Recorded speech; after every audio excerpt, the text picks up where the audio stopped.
Islamic কিলার গ্রেফতার, হত্যা করতে সিএম শুভেন্দু অধিকারীকে টার্গেট। আপনার বাড়ির ঠিক পাশের ফ্ল্যাটে যদি একজন জাইস ই মোহাম্মদের খুনি লুকিয়ে থাকে, তবে আপনি কি করবেন? ভাবুন তো, পশ্চিমবঙ্গের মুখ্যমন্ত্রী যেখানে থাকছেন তার ঠিক কয়েক কদম দূরে ঘাঁটি গেড়ে বসে থাকে যদি কোনো পাকিস্তানের প্রশিক্ষণপ্রাপ্ত এক জিহাদি। কি ছিল তার উদ্দেশ্য? কেন সে বর্তমানের এক বিলাসবহুল আবাসনকে নিজের ডেরা বানিয়েছিল? আর সব থেকে বড় প্রশ্ন, মুখ্যমন্ত্রী শুভেন্দু অধিকারীর কি কি গোপন তথ্য পৌঁছে গিয়েছিল সীমান্তের ওপারে? আজকের এই ভিডিওতে আমরা ফাঁস করব সেই ভয়ানক ব্লুপ্রিন্ট যা ভারতকে এক বিশাল সংকটের মুখে ঠেলে দিতে পারত। নমস্কার বন্ধুরা, আমি মিষ্টি আর আপনাদের স্বাগত জানাই জিওটিকালে। 31 জুলাই 2026 সারা রাজ্য যখন রাজনৈতিক পালাবদলের পর এক নতুন অধ্যায়ের দিকে এগোচ্ছে, ঠিক তখনই রাজ্য পুলিশের স্পেশাল টাস্ক ফোর্স বা এসটিএফ এক অভাবনীয় সাফল্য পেল। পূর্ব বর্ধমানের অভিজাত রেনেসা কমপ্লেক্স থেকে গ্রেফতার করা হয়েছে আন্তর্জাতিক জঙ্গি গোষ্ঠী জাইস ই মোহাম্মদের এক সক্রিয় সদস্যকে, যার নাম হামিদ মণ্ডল ওরফে হামিম মণ্ডল। প্রাথমিক তদন্তে যা বেরিয়ে এসেছে তা শুনলে অবাক হবেন আপনিও। এই হামিদ মণ্ডলের কাছ থেকে উদ্ধার হয়েছে মুখ্যমন্ত্রী শুভেন্দু অধিকারীর ভিআইপি রুট ম্যাপ, তার যাতায়াতের সময়সূচি এবং তার কনভয়ে থাকা গাড়িগুলোর রেজিস্ট্রেশন নাম্বার। শুধু তাই নয়, মুখ্যমন্ত্রীর ব্যক্তিগত চালকদের গোপন তথ্যও ছিল এই জঙ্গির নখদর্পণে। এটা স্পষ্ট যে পশ্চিমবঙ্গের শীর্ষ প্রশাসনিক প্রধানকে হত্যার এক ভয়ঙ্কর ছক কষা হচ্ছিল। হামিদ মণ্ডল কিন্তু হুট করে বর্ধমানে উদয় হয়নি। বর্ধমানে আসার আগে হামিদ বেশ কয়েক মাস কলকাতার নিউ টাউন এলাকায় একটি ফ্ল্যাটে ভাড়া ছিল।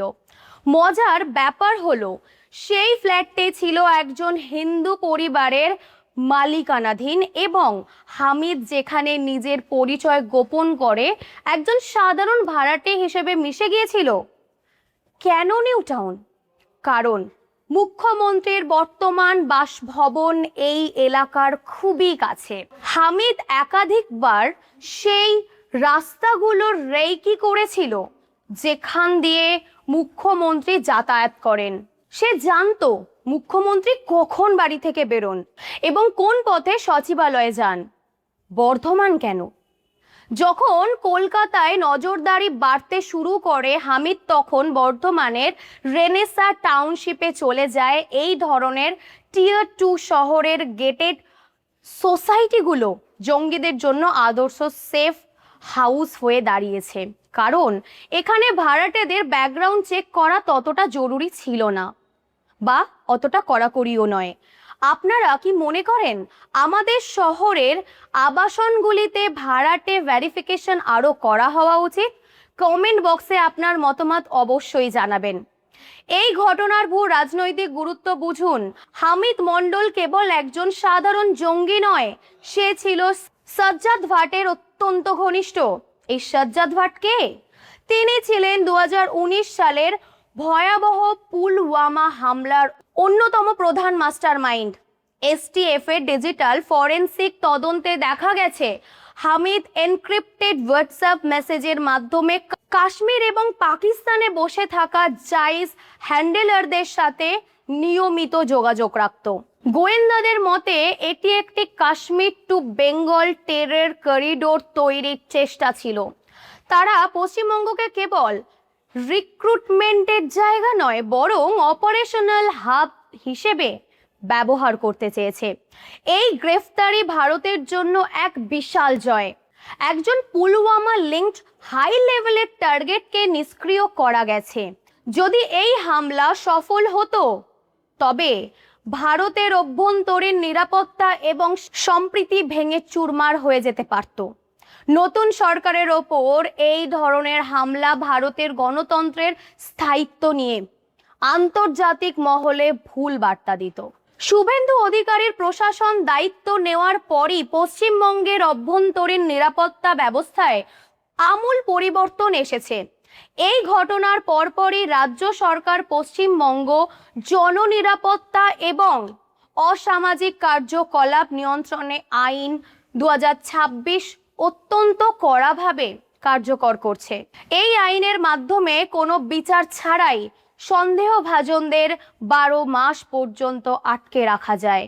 মুখ্যমন্ত্রী ইতিমধ্যেই নির্দেশ দিয়েছেন যে সীমান্ত এলাকায় বিএসএফকে দ্রুত জমি হস্তান্তর করতে হবে, যাতে সীমান্ত কাটাতারের কাজ শেষ করা যায়।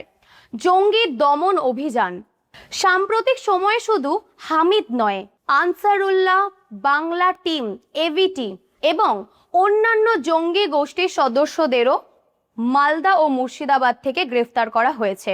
তবে মনে রাখবেন, বিরোধীদের মতে এই ধরনের কড়া আইন অনেক সময় ভিন্ন মতাবলম্বীদের দমনেও ব্যবহার করতে পারে, যা ভারতের গণতান্ত্রিক কাঠামোর জন্য একটা চ্যালেঞ্জ। বন্ধুরা, আজকের এই ঘটনা আমাদের চোখে আঙুল দিয়ে দেখিয়ে দিচ্ছে যে সন্ত্রাসবাদীদের কোনো সীমানা নেই। কাশ্মীর থেকে শুরু হওয়া ষড়যন্ত্রের জাল আজ পশ্চিমবঙ্গের বর্ধমান বা নিউ টাউনের ড্রয়িং রুমে পৌঁছে গেছে। মুখ্যমন্ত্রী শুভেন্দু অধিকারীর ওপর এই হামলার ছক আসলে ভারতের অখণ্ডতার ওপর এক আঘাত।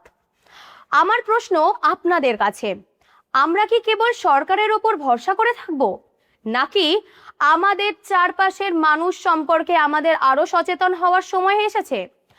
আপনার যদি মনে হয় এই তথ্যগুলো অন্যদের জানা উচিত, তবে ভিডিওটি অবশ্যই প্রচুর শেয়ার করুন, সাবস্ক্রাইব করুন জিওটিক্যাল চ্যানেলকে, এবং এই ভিডিও যদি ফেসবুক থেকে দেখে থাকেন অবশ্যই পেজটিকে ফলো করতে ভুলবেন না। ভূ রাজনীতির এমন আরো গভীর বিশ্লেষণের জন্য জিওটিক্যালের পাশে থাকুন। মনে রাখবেন, সচেতনতাই আমাদের সবথেকে বড় অস্ত্র। ভালো থাকবেন, সুস্থ থাকবেন। জয় হিন্দ।